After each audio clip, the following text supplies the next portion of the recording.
So there's never been a first term, and again, Trump's in a second term, but an incoming president of the United States in my career who's done so much on international relations, both during the transition and in the first few weeks.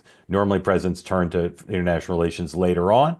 This president's done a lot at home, but he's done a lot abroad too. So there's plenty for us to talk about. I want to start with something he said in the Oval Office this evening or afternoon while signing an executive order regarding the hostage situation in Israel. And he said that if the Israeli hostages are not released from Gaza by noon this Saturday, then, quote, all hell is going to break loose. So, Helen, what's the status of the tenuous or not deal between the Palestinians and the Israelis regarding not just the hostage release, but the other dimensions of the deal?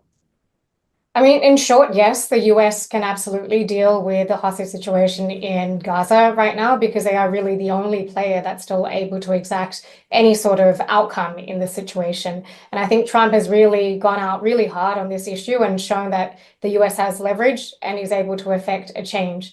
So I think, the status of where things are at is we need to separate the sort of Gaza situation in terms of the, what did he call it? I think Gaza Lago, or sort of rebuilding Gaza versus a hostage situation. I think they want to resolve the hostage situation first and ensure that the Israelis, hostages, and others who are there are able to get out before getting to the details of the actual rebuilding of Gaza, or the US, rebuilding of Gaza. Jeremy, how did the president's raising of the concept of the U.S. taking over Gaza impact the current arrangement between the Israelis and the Palestinians regarding how Gaza will go? Well, I think it was a shock to the region, and you can see that in the fact that Egypt is now hosting an emergency summit later this month, trying to pull all of its, Arab sort of brother nations and neighbors together, to try and collectively push back on Trump's idea of, a US takeover of Gaza.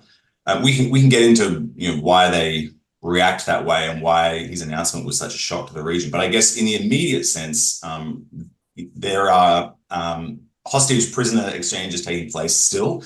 And that's part of a ceasefire agreement that the two parties, formally kicked off the day before President Trump took office. The first phase was always looking pretty solid, like, okay, we're going to exchange these many hostages for these many prisoners, and it's going to happen on this timeline. I think the bigger question mark was going to be phase two. And phase two was always kind of left as we'll talk about that when the time comes. And that's what, in fact, Israeli negotiators are in Qatar right now, negotiating with mediators from around the region on exactly that. Phase two is, how do we remove Hamas from power? How do we remove the Israeli military from Gaza?